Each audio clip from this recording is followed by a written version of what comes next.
So it's a bit of a foul day today, it really is, absolutely chucking it down. So what I decided to do was come up the glen and just do a bit of a reconnaissance mission really, just to go and have a look at some new locations. I might get a great shot, who knows. When the conditions are like that, you might as well use it to your benefit and just check out if there's another location that works.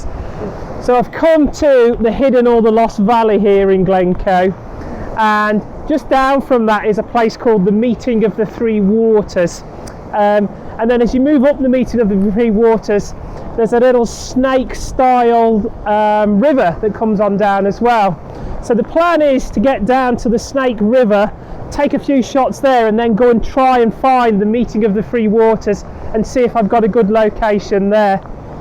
I feel like I sound like Indiana Jones. The Lost Valley, the Hidden Valley, the Meeting of the Three Waters, the Snake Pass. I feel like I'm on a quest to go and find this.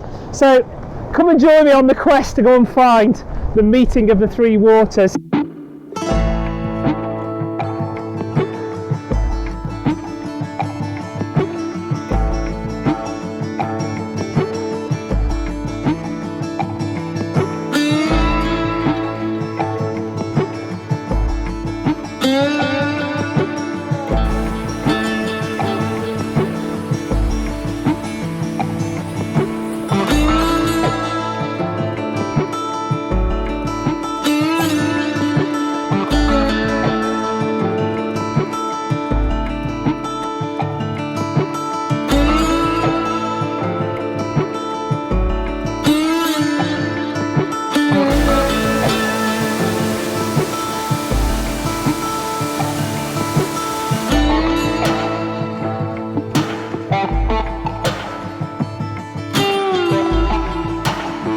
So I've moved over a little bit in search of these S-bends in the River Coe, and I think these will make a spectacular foreground with the Three Sisters, maybe Ben Fadder or Garbannock and the Lost Valley behind.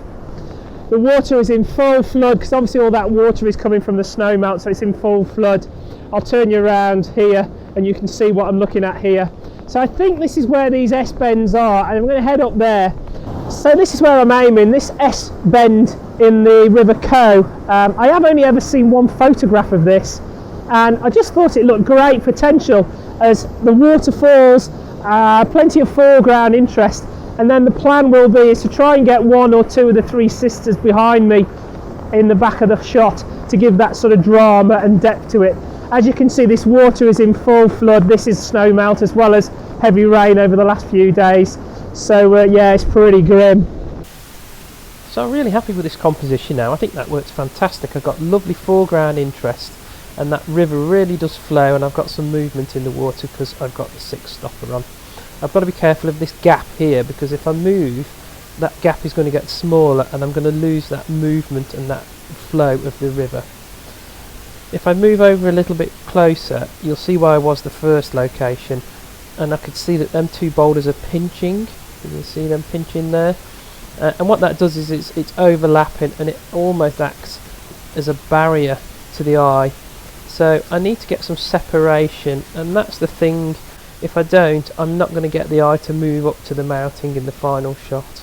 That's one of the key compositional guides. Each element within a photograph must have its own space. So if I move over and get some space between them two boulders, then they occupy their own space within the photograph, and I get that lovely flow of the water. So this is the shot all composed, and as you can see I finally went for a portrait orientation. What I've got on here is, you see this water, it's quite glary here, so what I've gone and done is I've put a polarizer on there, and as I rotate that polarizer around, you see the water, particularly in the foreground, is very glary, and as I rotate it around, particularly at the bottom, it will start going dark. There it is, going dark. And what that's doing now is cutting out the sun from which is at an oblique angle to our left here, and that cuts it out and gives me that darkness, and that gives me that depth. I can start seeing in through the water, and it gives me some depth and contrast. The only problem is this, I'm on a 16 to 35mm lens, so with the polarizer on, I can just about see the edge of the polarizer filter in the shot. It's just up to the left, and you can see up there, not yet. And what I'm going to do is I'm going to crop that out, so I should be fine.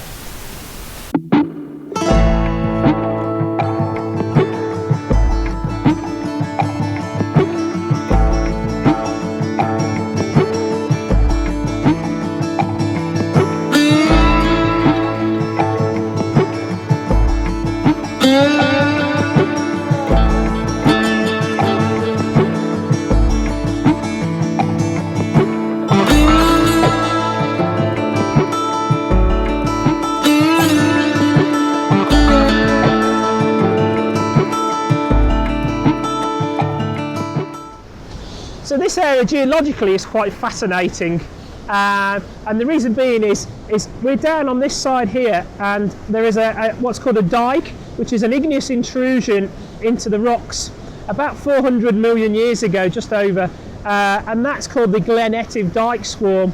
And that dike itself is quite a big dike, and it comes in about a northeast southwest direction. So that's heading this way. And then as we've got all the faulting during the Caledonian collisions, that's coming in at northwest southeast way, so that's the opposite direction. And what that forms is a cross in the landscape. So yeah, quite literally X marks the spot, because this could be where the treasure is, because that is in fact the meeting of the three waters. And if the next time you drive through Glencoe, just have a look to your left when you pass the cottage at the top, and you'll look down into the glen and into the Lost Valley, and you will see this very prominent cross in the foreground, and that's what I'm going to try and aim for. So what I'm going to do now is I'm going to head on down and follow that dike and actually get towards the Lost Valley. Hopefully we can get where them three rivers meet.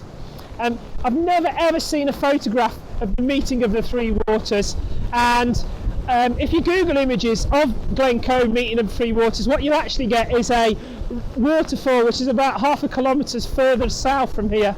So that's not actually right, and everybody seems to think that that is, but that's actually technically Glencoe Falls at the gorge. So I'm going to go and try and find the actual meeting of the three waters, and I'm going to head on down and let's see if we can not get wet. So I've got a little stuck. I kind of want to be the opposite side of this river. If I flip you around, you'll see what I mean. This river here, that's the River Coe.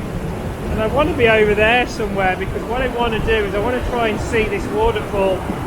You see this big waterfall here that disappears, and that flat bit of rock in front of us, you can see that is in fact the dike. You can see how straight it is. It's almost like a brick wall. So how do I get over there?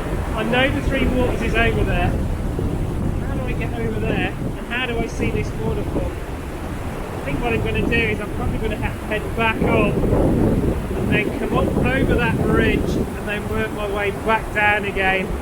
That's all I can possibly do. It's certainly not worth crossing that, I can tell you. That would be a bit of a wet soaking today.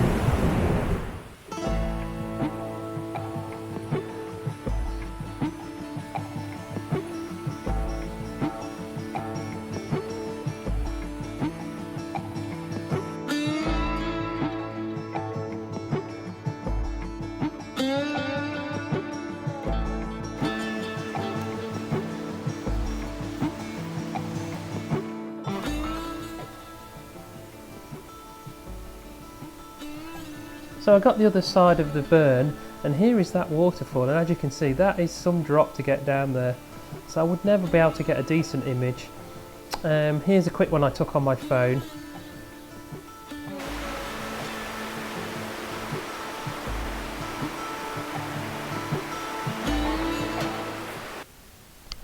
So I've walked a bit further up from the waterfall, and here is the River Coe running along. And then that joins up with this river, this burn here coming down here, and if you have a look, that comes up from this big fault line that runs all the way down the mountain, and both those rivers meet up. And then if we pan right and head on up, this in fact is the Lost or Hidden Valley waterfall, and that is that river there. So these three rivers meet together, and then they lead off to the right, going back into the River Coe. So I reckon my quest is complete, because this is in fact the meeting of the three waters. So I'm huddled underneath the umbrella here because the rain is full on now, and in fact this is probably the best bit of photography equipment you're ever going to own. It's a big fishing umbrella which seems to cover everything I need. So I've got my camera, I'm in portrait mode, and the reason for that is I'm going to try and stitch together a panoramic to try and get this all in. It is a massive shot. I've got the lost valley all the way up there, and I'm trying to cover all that distance in the photograph because I'm so close, and yet I can't get down to this waterfall at all. Anyway, so what I'm going to do is I'm going to stitch together 6 images in portrait orientation with a bit of overlap, and I will stitch together mainly for exposure because that sky is completely overexposed. My problem is to try and match the colours up and match the light up from the different images. But also I'll probably use a little bit of focus stacking here as well and focus quite low on the lower ones and then the higher ones focus a little bit further away. It's going to be a tricky shot and the sky's flat, the colours are not great, so it's not going to be a portfolio shot, and I think the only reason I'm actually taking it is because I've never ever seen a photograph of Meeting of the Three Waters. So I'm going to give it a go. Let's see how we get on. So after spending far too much time trying to stitch the 6 images together, it became apparent that there was no way I could have done it. So what I've managed to do is stitch 3 of them as good as I possibly could, and this is the best result I could get out of it. So I think I can now see why you don't see many images of this. This is the best I could have done, and I probably won't be revisiting this location. But sometimes you get a fail, not a big deal. The S bends at the top were excellent, and definitely going to use that location again. So thanks for watching. If you get a chance, comment below. Do you think I should go back here and shoot this again and have another go? If you get a chance, give me a thumbs up, it's always appreciated, and if you want to subscribe, I'd be most delighted.